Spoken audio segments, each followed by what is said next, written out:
Então, como a gente está vendo aqui, ó, o Estadão fala aqui que o Musk repetiu críticas a Moraes após a suspensão do X, ou seja, disse que não vai ter volta esse troço não, e alertou para a Kamala Harris, falou que isso aqui será o caso da Kamala Harris caso ela vença a eleição norte-americana, né? Então é isso daí, é o que eu falei para vocês. Toda essa manobra que o Elon Musk está fazendo aqui no Brasil, ele aceita perder dinheiro aqui para ganhar mais adiante, para evitar os democratas lá nos Estados Unidos, né? Essa é a visão de todo o Vale do Silício. O Vale do Silício, em peso, está migrando para o Trump, porque viram que é um negócio sem saída. Essa solução de vamos controlar o discurso não resolve, né? Isso já aconteceu, vocês lembram, né? Quando teve a eleição do Trump em 2016, criticaram, lembraram do caso da Cambridge Analytica e não sei o que lá, e eu já expliquei para vocês várias vezes esse caso da Cambridge Analytica. É uma coisa bunda, é uma coisa que não faz sentido nenhum. Pode ter ajudado um pouco qualquer lado? Pode, mas é o tipo da coisa do campo furado, campo cheio de buraco. Meu amigo, campo cheio de buraco, os dois prejudica e ajuda os dois times, então não tem essa não. A Cambridge Analytica, tudo que ela faz é facilitar você saber para quem você tem que fazer propaganda para tentar virar o voto da pessoa. Só isso que ela te dá. Então, ou seja, o outro lado podia ter usado também, qual o problema, né? Não tem nada demais nisso. Inclusive, não é nada assim revolucionário. Às vezes as pessoas têm essa impressão de que é uma coisa subliminar, que você está ali navegando na internet, é a Cambridge Analytica, entra na sua cabeça e redireciona os seus neurônios. Não tem nada disso, é uma besteira votar, não tem nada que você faça para convencer o petista a votar no Bolsonaro. Da mesma forma, não tem nada que você faça que você vai convencer o bolsonarista raiz a votar no Lula. Então esquece, não perde dinheiro investindo em propaganda para esse pessoal. Aí você tem 3 outros grupos. Você tem o grupo dos indecisos, esse daí evidentemente vale a pena você gastar dinheiro. Você tem o grupo daqueles que votam no Bolsonaro, mas não estão tão certos assim, estão ainda na dúvida e coisa e tal. E da mesma forma, do outro lado, você tem o pessoal que vota no Lula, mas também não está na dúvida. Lembrando, né, no caso da Cambridge Analytica, era Hillary Clinton e o Donald Trump em 2016, né? Então, o que o algoritmo deles permitia fazer é as pessoas que voluntariamente participavam de um questionário respondendo algumas perguntas, com base nesse questionário, esse algoritmo deles dizia aquela pessoa em qual desses 5 grupos que ela estava, se ela era um trumpista fanático, e aí não adianta gastar propaganda com ela porque é besteira, se ela era Hillary Clinton fanática, também não adianta gastar propaganda com ela, ou se estava nos outros 3 grupos, que aí nos outros 3 grupos vale a pena você fazer a propaganda, e não necessariamente a mesma propaganda, tá? A propaganda que você faz para manter a pessoa que já está do seu lado, para ela não ir para o outro lado, é uma. A propaganda que você faz para a pessoa que está lá do outro lado e você quer trazer para o seu lado, quer fazer com que ela desista da Hillary Clinton, é outro tipo de propaganda. Então, ou seja, o que a Cambridge Analytica fazia era isso, ela classificava as pessoas nesses 5 grupos. E isso ajuda? É lógico que ajuda, você pode fazer a propaganda direcionada para cada um deles. Mas não tem as pessoas têm essa visão de que não, que aquilo infiltra na sua cabeça e faz você mudar de ideia. E não tem nada disso, é uma coisa bunda, uma coisa normal, né? Enfim, no final das contas, eles falam isso daqui, né? Veio com esse negócio e coisa e tal. Ou seja, tá o Alexandre de Moraes, olha só o Alexandre de Moraes falando aqui, ó. O ápice da instrumentalização dos atentados à democracia aconteceu na festa da Selma em 8 de janeiro de 2023, né? E como se vê em trechos de votos dele, aliás, isso é outra coisa, a decisão do Alexandre de Moraes está cheia de opiniões dele próprio, entendeu? Ele se baseou, o principal argumento que ele usa são os argumentos dele mesmo que ele já usou em outras decisões. Por quê? Porque não tem lei, ele não está baseado em lei, ele não tem jurisprudência, não tem nada, ele está baseado nele mesmo, né? E detalhe, a tal da festa da Selma, para quem não sabe, esse nome era o nome que era usado pelas pessoas que combinaram a manifestação do dia 8 de janeiro, né? Então eles sabiam que estavam fazendo um negócio que podia ser complicado, então chamaram de festa da Selma. Mas arrumaram isso no Telegram e no WhatsApp. Não teve nada no Twitter, não teve festa da Selma no Twitter. Mas o Alexandre de Moraes bota que não, porque tá vendo, o Twitter quase que derrubou o governo do Brasil. Primeira coisa, o 8 de janeiro, de novo, igual foi o 6 de janeiro lá nos Estados Unidos, né? Foi um absurdo. Não estou defendendo, não. Acho que o pessoal tem que pagar pelos crimes que cometeram mesmo. Agora, é muito longe de derrubar governo, né? Não tinha nenhuma chance de derrubar governo aquilo ali, vamos combinar. Quebraram porta, quebraram coisa, acho que tinha que ser individualizada a conduta de cada pessoa, e aquilo que a pessoa quebrou, causou de prejuízo, tem que responder mesmo por aquilo. Acho um absurdo o que está acontecendo hoje, que estão dizendo que era tudo golpe de Estado e não sei o que lá, e dando penas enormes para a pessoa que nem tem prova que a pessoa quebrou alguma coisa lá, que fez alguma coisa lá, enfim. Então aqui, ele coloca esse tipo de coisa, aí ele começa falando do 8 de janeiro aqui do Brasil, aí depois fala não, que a União Europeia também está reclamando com isso, e que a Austrália também está reclamando disso, e que esse tipo de ação de interferência na política brasileira, conduta ilícita da Twitter International Limited Company no Brasil e não sei o que lá. E aí tem um monte de gente esquerdista aqui que fala que aquele estudo, aqui ó, Universidade de Oxford, né, que falou o negócio de... tem presença de cybertropas em 81 países? Tem, lógico que tem. Isso existe mesmo, tem um monte por aí. Isso faz uma diferença grande a ponto de mudar a cabeça das pessoas? Não, não faz. A prova maior disso é a guerra da Ucrânia e da Rússia. A Rússia tem um exército de informação enorme e não consegue mudar a cabeça das pessoas, é impressionante. A falha que é essa ideia de que você tem um monte de robô ajuda em alguma coisa na rede social, né? Ficam os robôs um conversando com o outro, mas as pessoas de verdade buscam pessoas, no final das contas é isso, a gente acaba identificando naturalmente, a gente tem essa capacidade de perceber que tem uma pessoa do outro lado, né? Enfim, fica aqui o pessoal falando, não, porque aí teve a eleição do Donald Trump, que teve a eleição, teve o Brexit, o absurdo e não sei o que lá, a gente tem que lutar contra isso para evitar a interferência na eleição brasileira e não sei o que lá. Ou seja, o cara tá querendo fazer aqui, ele tá chamando os gringos, né? Por quê? Qual que é a minha visão nessa história? O Alexandre de Moraes sabe que ele não vai ter força, que ele vai perder essa, ele não tem como ganhar isso.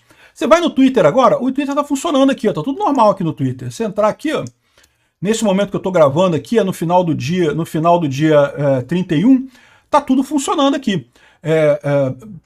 Todas as coisas aqui, o pessoal comentando e coisa e tal, não tem diferença nenhuma em relação ao normal. Aliás, tem gente dizendo, Xandão, eu tenho poderes cósmicos fenomenais como ministro do STF, mas só com uma canetinha.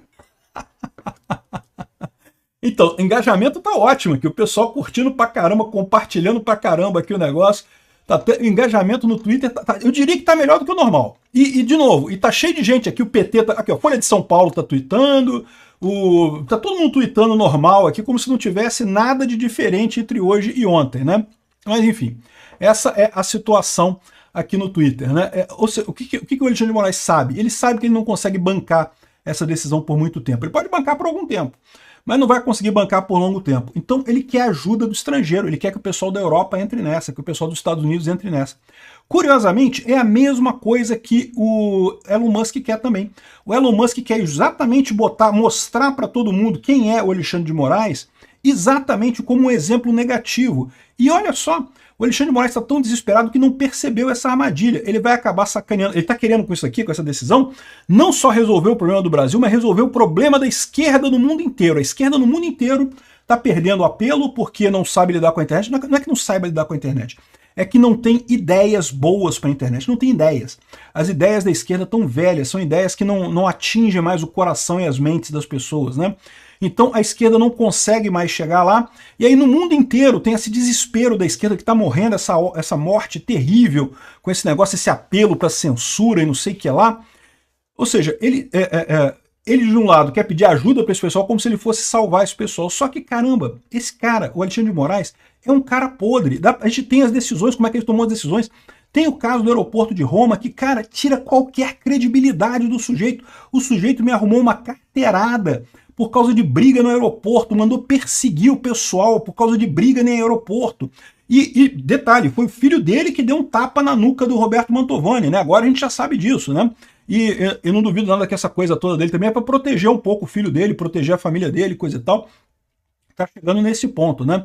Então, ou seja, pro Elon Musk isso é o ideal, cara, porque isso daqui tira a credibilidade do cara completamente. É verdade, a mídia lá fora tá comprando essa narrativa. Não porque o Elon Musk não obedeceu ordem judicial, então foi fechado o Twitter porque não obedeceu ordem judicial. O que é uma narrativa furada, né? Não obedeceu ordem judicial ilegal. Ordem judicial normal se obedece, é verdade, não tem alternativa, mas ordem judicial ilegal não tem que obedecer mesmo não, em país nenhum do mundo tem isso, né? E de novo, a outra coisa que ele fala aqui é que não porque ele bloqueia coisas em outros países que já bloqueou conteúdo em outros países. E de fato, eu já falei sobre isso num vídeo anterior, que de fato o Elon Musk bloqueia conteúdo em outros países. Se o Alexandre de Moraes tivesse botado um link, olha, bloqueie este post aqui do fulano de tal, o Elon Musk iria bloquear, não tem problema nenhum bloquear o conteúdo. É que não era isso que o Alexandre de Moraes estava pedindo. O Alexandre de Moraes estava pedindo para bloquear a conta. Bloquear a conta é censura prévia, é proibido pela Constituição, é proibido pelo Marco Civil da Internet. Então, no final das contas, ele está tentando jogar essa de que não, que está tudo certo, mas até o pessoal do Estadão aqui já percebeu aqui, a escalada autoritária do Supremo. Ele fala aqui, ó, o ministro Alexandre de Moraes ordenou a suspensão do X no Brasil pelo sistemático desrespeito a ordens judiciais. Tomada isoladamente, a decisão está correta. Ordens judiciais podem ser contestadas, mas jamais descumpridas. A decisão da suspensão da rede social, porém, é uma medida extrema e foi o meio escolhido pelo Alexandre de Moraes para fazer valer essa determinação. Dito isso, esse desfecho é uma culminação de uma escalada autoritária por parte do ministro. Um processo cheio de abusos e a título de defender a democracia, sem defender de fato, né? E tudo aparentemente corroborado pelos demais ministros do Supremo e sobre a gritante ausência do Procurador-Geral da República. Ou seja, o pessoal está percebendo, ok, você pode dizer que descumprir decisão é uma coisa ruim, coisa e tal, mas se você começa a olhar para trás quais foram as decisões que foram descumpridas, você vê o absurdo que é a coisa, o nível que está chegando isso daí. A única expectativa do Alexandre de Moraes é que o pessoal da esquerda lá na Europa, nos Estados Unidos, embarque nessa para ajudar ele, né, para tentar fazer alguma pressão sobre o Elon Musk e ajudar ele. Não acho que isso vai acontecer, por quê? Porque o pessoal está vendo, o Alexandre de Moraes é podre. Não tem sustentação. Se ele fosse um cara que tivesse feito tudo isso daqui, todos esses absurdos, todo esse autoritarismo, mas feito de forma competente, se fosse um ditador competente, um autoritário competente, seria outra história. Não teria caído na briga lá do aeroporto de Roma. Para que você vai arrumar essa confusão? Briga de aeroporto, cara, acontece todo dia, ninguém dá importância para isso. Mas o Alexandre de Moraes se sentiu ofendidíssimo. Fez questão de prender e arrebentar e criar um caso e trocar o delegado de polícia para garantir que vai ter denúncia, não sei o que lá. Comprou para ele um pacote de ilegitimidade enorme no final das contas, né? E agora com essas coisas de criar o CIED, não sei o que lá, e ficar mandando relatório, fazendo relatório para censurar as pessoas, tudo isso vai ser exposto, meu amigo. Isso vai ser tudo exposto no final das contas, né? Se a esquerda mundial embarcar nessa do Alexandre de Moraes, resolver defender o Alexandre de Moraes, eu acho que vai ser melhor ainda pra gente. Eu acho que a gente vai ganhar essa e vai ser não só ganhar aqui no Brasil, como vamos ganhar lá fora também. Excelente essa briga, né? Aqui, ó. O Maierovitch tá falando aqui, o Maierovitch é de esquerda, tá? O Moraes vai levar o STF para o buraco se não seguir a Constituição. Ou seja, o problema é esse. O problema é que quando você vê as decisões do Alexandre de Moraes, ele não tá seguindo a Constituição. Então, no final das contas, fica frágil. Ah, mas tem que defender, tem que atender a ordem judicial. Mas a ordem judicial já estava ilegal antes, né? Enfim, essa é a situação.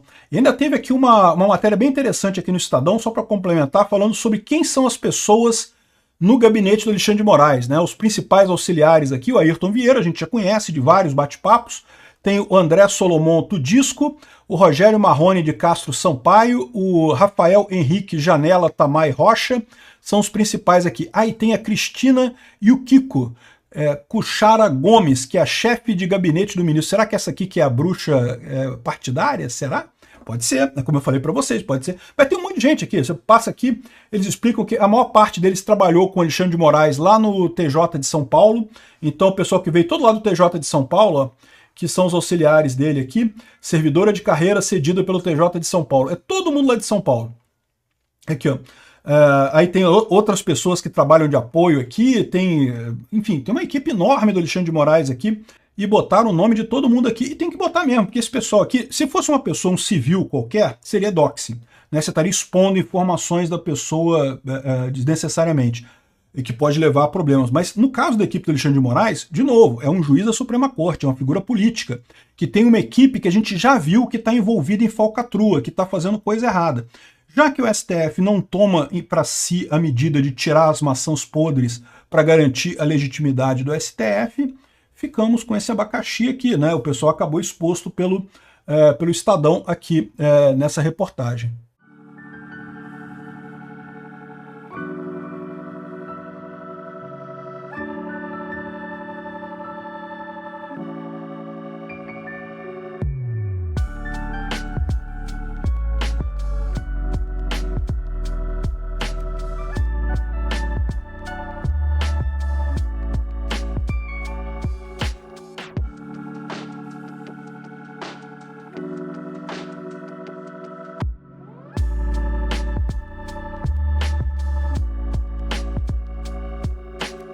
Não esqueçam de se inscrever no canal, deixar o seu joinha e compartilhar. Até breve!